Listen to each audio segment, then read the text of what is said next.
Okay. Okay. Welcome, everybody.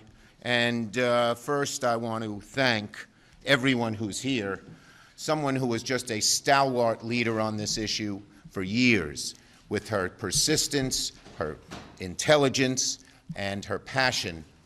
This you can say for sure it wouldn't have happened if Kirsten Gillibrand hadn't taken the lead. I want to thank my colleague Senator Graham. He really stepped up to the plate and understood how important this was, and as he said, convinced businesses that this is good for business as well. And that's why we're able to move this amazing legislation by a voice vote, which meant no one was opposed to it. And in part, that's good credit to Lindsey Graham and to Joni Ernst, who helped so much on this legislation as well. And of course, I want to thank Gretchen Carlson. She did an amazing, amazing thing.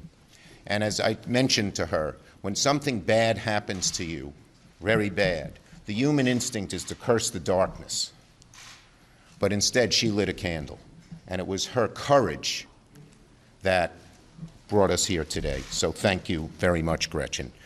It is just so angering, it just confoundingly angering to realize that people, mainly women, but some men too, who were abused, harassed sexually, were forced to shut up, not tell anyone about it, and not seek justice.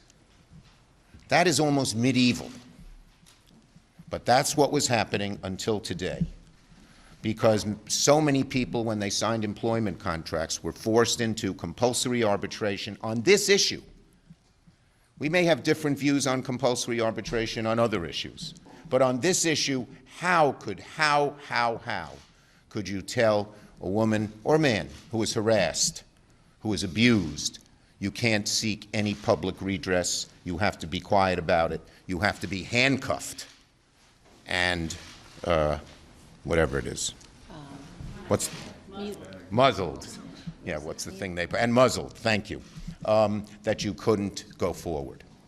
The great news is that'll never happen. And even better news, which a lot of people don't realize is in this bill, even the existing clauses that people have signed decades ago are no longer enforceable. So people who are harassed will get their rights and have their own choice and their own decisions to make as to whether to do this. So this is, if you could ever say any legislation was long overdue, this is it. This is it. It's sad it took the 22nd to the 21st, whatever century we're in. It took this century, 21st century, to make this happen. It should have happened long ago, but we're glad it's happened today. We're glad it's retroactive. And again, as I said, the person who made this happen more than just about anybody else is Senator Gillibrand. So let me recognize her. Thank you. Thank you so much, Leader Schumer. I want to thank Leader Schumer first. The questions I got asked by the press a lot yesterday is, why did it take you so long to get this done? And leadership matters. This is something that Senator Schumer has a personal passion about. He's had it for a long time. I've heard his own stories of people he knows and loves and how they were harassed, sexually harassed and assaulted. He feels it intimately as a father of girls. And as a leader, he wanted to do this. This is something that Senator Graham and I have been working on for a long time. It was bipartisan. It had this vast support that we built up over many years. But this bill doesn't get done unless Senator Schumer puts it on the floor. The second thing that Senator Schumer did that I want people to know is, in the 11th hour of this negotiation, we had to bring all senators together. This was not something you could do easily, even if one senator stood opposed, because then the consent falls away. And he was able to meet with Senator Graham and Senator Ernst to really meet the needs of this moment and to assure everyone involved that this bill is what it says it is. And that was really important to Senator Ernst. And Senator Ernst and I have been a partner in this space for a long time. We work in the military context. But it was Senator Schumer, Leader Schumer's presence and commitment that this bill is what it says it is that made the difference for us to move forward and have this unanimous consent. So, Senator Schumer, thank you. This doesn't get done without you. It doesn't get done without your leadership. And it doesn't get done without this moment.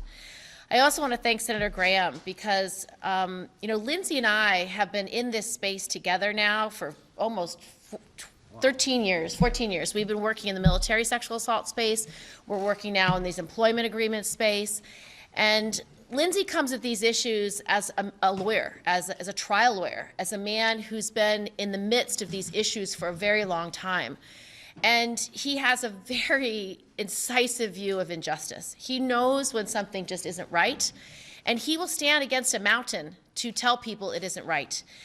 He has been working with the business community. We were able to get so many business leaders to support this legislation over the last 5 years because of his advocacy, because of his determination, and because of his commitment to this space. So I just want to thank you, Senator Graham, for leading this and never giving up.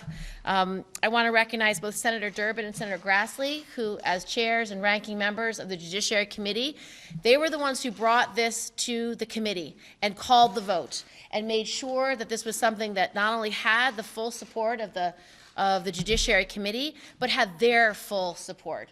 And there are two no greater champions in the Senate than Senator Durbin and Senator Grassley on individual rights and justice. That's what they've made their careers about as leaders of the Judiciary Committee, and their support on this made the difference. And then last but definitely not least is Gretchen Carlson, who was the face and the voice of this advocacy.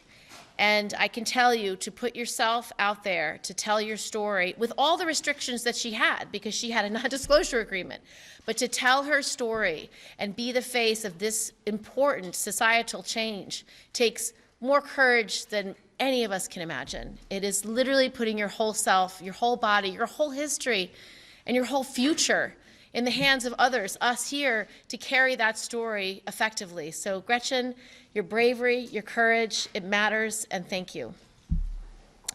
So this is one of the most significant workplace reforms in American history. The bill is going to help fix a broken system that protects perpetrators and corporations and ends the days of silencing survivors.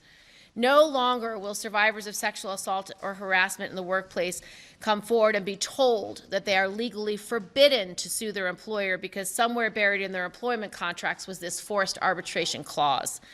The Ending Forced Arbitration in Sexual Assault and Sexual Harassment Act will void all forced arbitration provisions for sexual assault and harassment, allowing them to have their day in court, a basic constitutional right, your day in court, to be heard and to aspire to justice. And that will be, going forward, their right.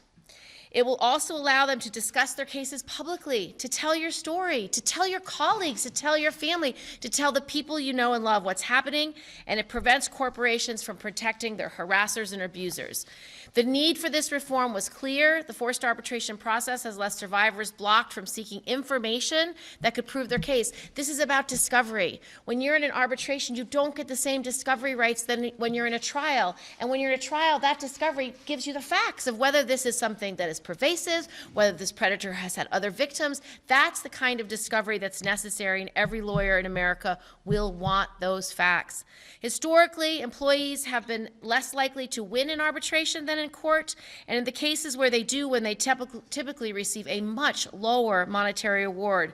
Since the results of arbitrations are secret and binding, they have no avenue to appeal and no way to hold repeat offenders accountable.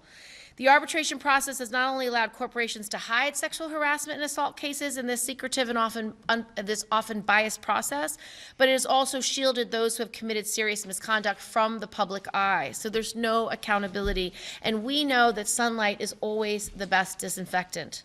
Estimates suggest that more than 60 million Americans and 57.6% of women workers are subject to arbitration clauses, and many don't even know it because the clauses were written in fine print. This victory is for them, for each one of them. By passing this legislation, we are giving these workers a new path to justice. So I want to thank all of my colleagues for working together, for getting something done for American workers. Now I'd like to have Senator Graham. Thank you very much. Very briefly, Senator Schumer, thank you. I mean, making time on the floor, I appreciate it. Why does it take so long? You have to listen. How do you pass a bill? You start with listening. You listen to the victims, and you have to make up your own mind, is that right or not? So from working with Kristen, I've heard a lot. I've learned a lot. And business has legitimate concerns. We listen to them, but we acted. What we refuse to do is stop. it is hard. How do you take a real problem and make a good law to solve a bad problem? You listen and you make changes when appropriate. So I've been a lawyer most of my adult life, and there's a place for arbitration. I don't mind arbitration between businesses. There's a place for arbitration. It's cheaper. You can get it done quicker. But most people have no idea what they're doing when they sign an employment contract. And the idea that you're going to sign away your day in court when you're abused in the workplace, those days are over. No more arbitration in the basement about misconduct up top. This is the biggest change in the workplace since social.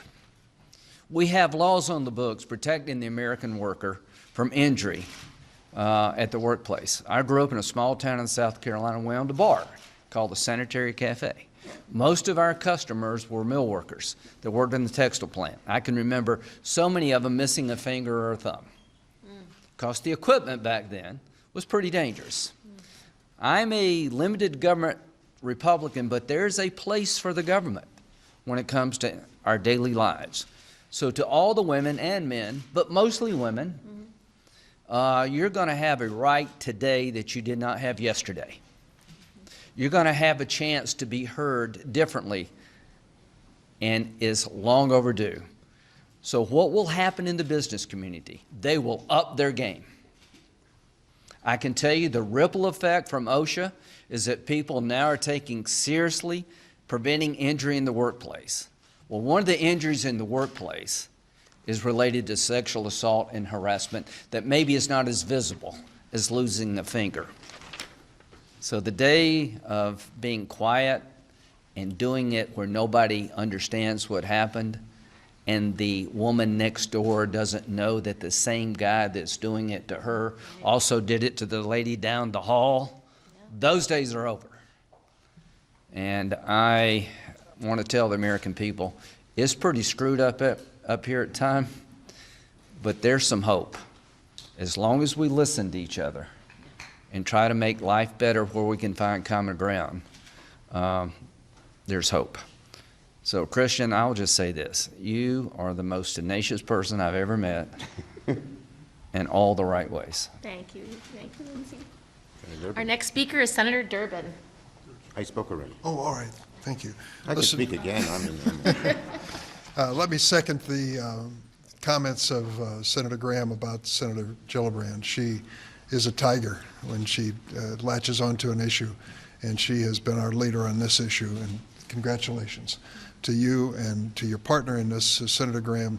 Lindsay, your involvement in this personally and politically made the difference. It really did. A unanimous vote in the Senate Judiciary Committee is an indication of a very divided committee coming together on time and issues time has come. And I want to thank Senator Grassley, because this is not the only time that we considered this issue of sexual harassment. You may remember what I consider to be an historic meeting in our committee of the Olympic athletes, Simone Biles and others, who had been exploited in horrible, unthinkable ways, and so many like them. The whole conversation in America has changed on the issue of sexual harassment, and it's changed in the right way. We are moving toward the day when it is totally unacceptable in America to consider the possibility or to even dream that you're going to escape responsibility. We are now talking about taking arbitration clauses that silenced and concealed what had happened and making those a thing of the past, as they should be. Gretchen Carlson, thank you for being here, and thank you for coming to the Judiciary Committee hearing. And one last person I want to acknowledge is the House lead sponsor, just happens to be Sherry Bustos of Illinois, who has been in touch with me almost on a weekly basis. She sent me an email last night and said this is the #1 issue that I've been able to achieve in the House of Representatives, and she should be proud of her accomplishment on that side of the rotunda as well. There's more work to be done, but this is groundbreaking and history-making, and I'm glad to be a part of it. And I think Senator Grassley's next up. Senator. Well, we listened to a lot of horrific and awful stories about sexual assault, and probably even adding to that awful experience that they go through that seems like nobody cares, or with the cover-up, I shouldn't say cover-up, the secrecy or the lack of public knowledge about what goes on in an arbitration. Be able to choose yourself. Do you want arbitration or do you want court? Yeah. That seems to be a reasonable thing to do. And in court, you'll have your day in court. And the justice branch of our government is obviously where we're going to make sure that people get a fair hearing. And things that are made public so they don't happen again are very important. And so I'm glad to be a part of this, follow leaders like Gillibrand and Durbin and Graham and Schumer on this.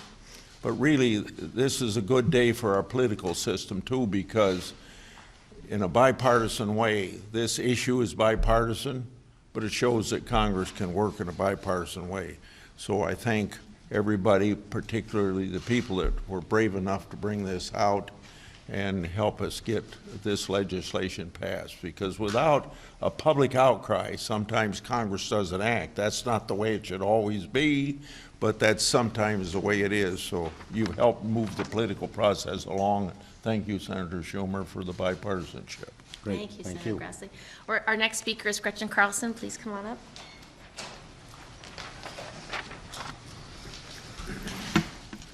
Well, hi, everyone. Today I'm here on behalf of the millions of American workers who have been silenced for doing nothing wrong. Workers who simply wanted to go to their jobs every day and work in a safe environment. Workers who had the courage to come forward to say something was wrong and in return got shunted into a secret chamber most of them never heard from ever again. This is a historic day, not only for workers, but for our country. Both of our parties coming together to say enough is enough. Heartfelt gratitude to Majority Leader Schumer, Senators Gillibrand, Graham for their leadership on this, Senators Durbin and Grassley for crossing the aisle, and so many others. I could never have imagined 5 years ago, after filing my harassment lawsuit against Fox News Chairman and CEO Roger Ailes, that I'd be standing here today with such an amazing bipartisan victory. A dear friend of mine said to me back then, "You know, Gretchen, something good is going to come out of this." I didn't really see it that way at the time, but it turns out she was right. A lot of good has come from my decision to come forward and speak for the millions of others who couldn't. A lot of good has come forward from walking the halls of Congress for the last 5 years, working with both parties. A lot of good will come from this bill, which is change. The bill will allow survivors a choice: secret arbitration or the public courts. And I believe this bill will also have a dual effect. It's going to help companies get on the right side of history, that's for sure, but it will also stop the bad behavior, because now the bad actors will know that women's voices will be heard when they speak up about what's really happening at work. So today, 5 years in the rearview mirror, I'm incredibly bullish on the road ahead for a movement that I inadvertently helped to create. Because the stakes couldn't be higher. Marching in the streets can inspire us. Editorials can open our minds. Hashtags can galvanize. But legislation is the only thing that lasts. On behalf of all American workers, thank you so much. Wonderful. Thank you so much. I just want to say, in general, this is a bipartisan bill, as everyone has mentioned, and we now have a series of bipartisan bills moving forward. I filed cloture on the postal bill, which is bipartisan. We introduced VAWA today. A bunch of people, Senator Durbin and others, introduced VAWA today, which is bipartisan. The CR is bipartisan. So we've always said, as a Democratic majority, whenever we can work in a bipartisan way, we want to, and today and next week will be a strong indication of that. Okay? Thank you. Done? Any questions? This subject. Only on topic, yes. I have a question for Senators Graham and